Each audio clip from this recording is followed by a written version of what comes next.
తాకట్టులో ఉన్న బంగారం అమ్మాలనుకునే వారి ఇన్ఫర్మేషన్ ఇస్తే దాని వాల్యుయేషన్ బట్టి మీకు కమిషన్ కూడా ఇస్తుంది గోల్డ్ హబ్. నమస్తే, వెల్కమ్ టు మనం టీవీ. మనం ఉన్నది మన కోసం. నేను వాలి. ప్రస్తుతం స్టూడియోలో ఉన్నారు ప్రముఖ పొలిటికల్ అనలిస్ట్ అప్పసన్ రాజేష్ గారు. వారితో మాట్లాడదాం. రాజేష్ గారు నమస్తే. సార్ నమస్తే. రాజేష్ గారు, టీడీపీ జనసేనకు సంబంధించి తొలి జాబితా వచ్చేసింది. 99 స్థానాలు పేర్లు కూడా బయటకు వచ్చి రెండు పార్టీలకు సంబంధించి.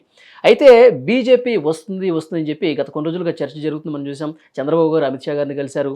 ఇక కేంద్రంలో ఉన్న పెద్దలతో పవన్ కళ్యాణ్ గారు కూడా సంప్రదింపులు చేస్తున్న వార్తలు కూడా మనం చూసాం. ఇప్పుడు ఈ రెండు పార్టీల అధినేతలు కూర్చొని ఒకే వేదిక మీద అనౌన్స్మెంట్ కూడా చేశారు. ఇప్పుడు బీజేపీ వస్తున్నట్ట రానట్ట ఈ ప్రశ్న అయితే ఉంది సార్, ఏమంటారు? అంటే ఈరోజు అభ్యర్థుల లిస్టు విడుదల సందర్భంగా పవన్ కళ్యాణ్ గారు చేసిన ప్రసంగంలో కూడా భారతీయ జనతా పార్టీ ఆశీస్సులతో అనే ప్రస్తావించారు ఆయన. కాకపోతే ఆశీస్సుల వరకే ఉంటాయా లేదు కలిసి పోటీ చేయబోతున్నారు అనేది క్లారిటీ అయితే ఇంకా రాలా. మీరు ప్రస్తావించినట్టుగానే పవన్ కళ్యాణ్ గారు ఎన్డీఏలో భాగస్వామి.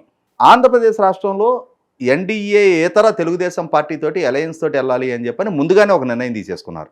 అంటే తెలుగుదేశం పార్టీ ఎన్డీఏలో భాగస్వామి కాదు, భాగస్వామి కాని తెలుగుదేశం పార్టీతోటి అలయన్స్ తోటి ఎన్నికలకు ఎదుర్కోవాలనేది సెప్టెంబర్ నెలలో నిర్ణయం తీసుకున్నారు. ఆ తీసుకున్న తర్వాత పదే చాలా సందర్భాల్లో కూడా తెలుగుదేశం పార్టీ జనసేన కూటమిలో భారతీయ జనతా పార్టీ కూడా జాయిన్ అవుతుందని ఆశిస్తున్నా అని చెప్పని వారు చాలా సందర్భాల్లో ప్రకటించడం జరిగింది.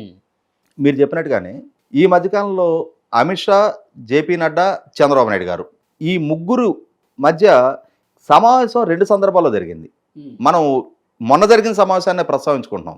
చంద్రబాబు నాయుడు గారు అరెస్టుకు ముందు కొద్ది రోజుల ముందు తెలంగాణ ఎన్నికల నేపథ్యంలో ఒకసారి ఢిల్లీ నుంచి పిలిపొచ్చి చంద్రబాబు నాయుడు గారు ఢిల్లీ పర్యటనకి వెళ్ళారు. ఆ రోజు కూడా అమిత్ షా గారితో నడ్డా గారితో సమావేశం కావడం జరిగింది.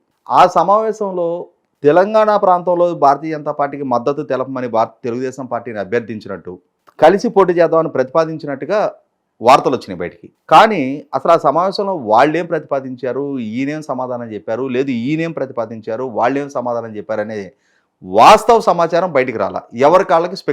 ఎవరికి అనుకూలంగా వాళ్ళు స్పెక్యులేట్ చేసుకున్నారు.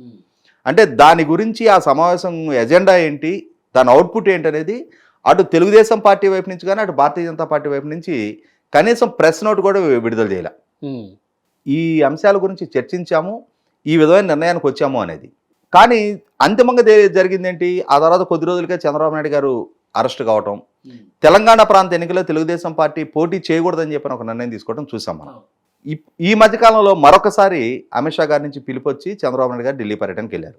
ఈ పర్యటనకి వెళ్ళిన నేపథ్యంలో ఈసారి బాహాటంగానే భారతీయ జనతా పార్టీయే తెలుగుదేశం పార్టీ ముందు ఒక ప్రతిపాదన పెట్టడం జరిగింది. మీరు ఎన్డీఏలో జాయిన్ కండి, నరేంద్ర మోడీ గారే స్వయంగా మీకు చెప్పమన్నారు.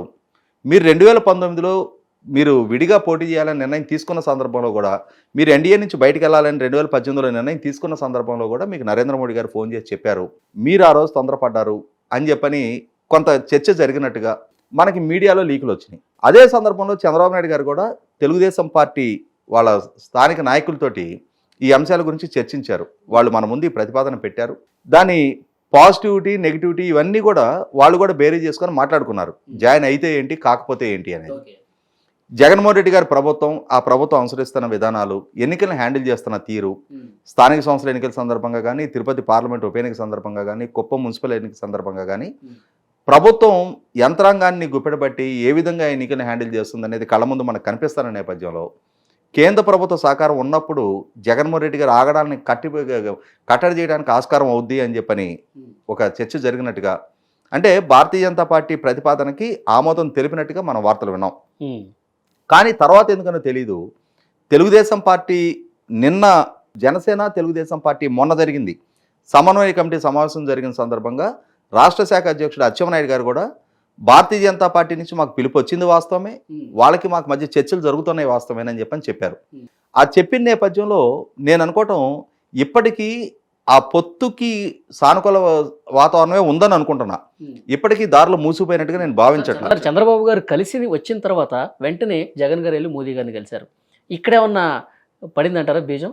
అంటే ఇక్కడ జగన్మోహన్ రెడ్డి గారి గురించి అవగాహన లేకుండానే భారతీయ జనతా పార్టీ నాయకత్వం చంద్రబాబు నాయుడు గారిని పిలిచి చర్చిస్తారా? ఓకే, ఇప్పుడు రాజకీయ ప్రత్యర్థిగా ఉన్న చంద్రబాబు నాయుడు గారు కేంద్ర ప్రభుత్వానికి చేరువవుతున్నారు అన్న సంకేతం రాగానే జగన్మోహన్ రెడ్డి గారి స్పందన ఎట్లా ఉంటుందో అవగాహన లేనంత అమాయకులు కాదుగా వాళ్ళు. ఇవాళ దేశాన్ని పరిపాలిస్తున్నారు, దేశంలో చాలా రాష్ట్రాలను పరిపాలిస్తున్నారు, దశాబ్ద కాలంగా అధికారంలో ఉన్నారు. ఇప్పటికీ మరొకసారి నెగ్గటానికి ఆస్కారం ఉన్న పార్టీగా, అంతటి పరిపాలనా అనుభవం ఉన్న నాయకులుగా వాళ్ళు వీటిని ప్రెడిక్ట్ చేయలేనంత అమాయకులు, అజ్ఞానులు కాదు కదా. వాళ్ళ అవగాహన ఉండే చంద్రబాబు నాయుడు గారిని పిలిచారు. పిలిచిన తర్వాత చంద్రబాబు నాయుడు గారికి ఒక ప్రతిపాదన పెట్టారు. ఆ ప్రతిపాదన పెట్టడానికి కూడా వాళ్ళకి ఒక కంపల్షన్ ఉంది. అక్కడ తెలుగుదేశం పార్టీ అవసరం రీచానో, చంద్రబాబు నాయుడు గారు అవసరం రీచానో వాళ్ళు పిలవలా. వాళ్ళు ఎందుకు పిలిచారు? వాళ్ళకి ఆ కంపల్షన్ క్రియేట్ అయిన పరిస్థితి ఏంటి అక్కడ? ఈ మధ్యకాలంలో మనం చూసాం, కర్ణాటక ముఖ్యమంత్రి సిద్ధరామయ్య గారు కేంద్ర ప్రభుత్వానికి వ్యతిరేకంగా ఒక జంతర్ మంతర్లో ఒక ధర్నా చేశారు. డికే శివకుమార్ గారి సోదరుడు, కాంగ్రెస్ పార్టీ పార్లమెంటు సభ్యుడు, కేంద్ర ప్రభుత్వం దక్షిణాది రాష్ట్రాల పట్ల వివక్ష ప్రదర్శిస్తుంది, చిన్న చూపు చూస్తుంది, మా నుంచి వసూలు చేస్తున్న పన్నుల్లో మాకు దక్కుతున్న డివల్యూషన్ ఆఫ్ ఫండ్స్ ఆ ప్రపోర్షన్ కనుక ఒకసారి గమనించుకుంటే ఉత్తరాది రాష్ట్రాలకి జరుపుతున్న కేటాయింపులతో పోల్చి చూస్తే మాకు చాలా అన్యాయం జరుగుతుంది, దక్షిణాది రాష్ట్రాలు నష్టపోతున్నాం.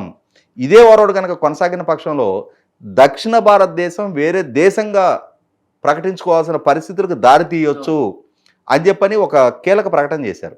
అది దేశవ్యాప్తంగా సంచలనంగా మారింది. తర్వాత కేరళ ప్రభుత్వం దాంతో గొంతు కలిపింది, తమిళనాడు ప్రభుత్వం గొంతు కలిపింది. ఈ నేపథ్యంలో పార్లమెంట్ ఎన్నికలు సమీపిస్తున్న సందర్భంగా భారతీయ జనతా పార్టీ కేంద్ర ప్రభుత్వానికి కూడా ఇది ఒక సంకట స్థితి.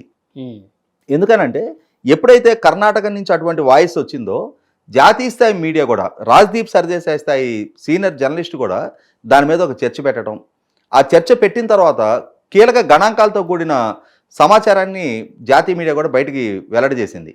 అంటే ఇవాళ బీహార్ నుంచి కేంద్ర ప్రభుత్వానికి వస్తున్న ట్యాక్స్ కాంపోనెంట్ ఎంత, అదే సందర్భంలో కేంద్ర ప్రభుత్వం నుంచి బీహార్కి అందుతున్న డివల్యూషన్ ఆఫ్ ఫండ్స్, ₹1 పన్ను బీహార్ నుంచి కేంద్ర ప్రభుత్వానికి వస్తుంటే బీహార్కి ₹7 తిరిగి కేంద్ర ప్రభుత్వం నుంచి దక్కుతూ ఉన్నాయి. ఉత్తరప్రదేశ్ నుంచి ₹1 వస్తే ₹2.70 కేంద్ర ప్రభుత్వం నుంచి దక్కుతూ ఉంది.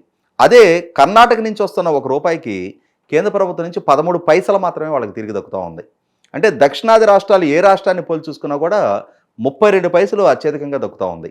₹1 ఆ రాష్ట్రాల నుంచి కేంద్ర ప్రభుత్వానికి వస్తుంటే.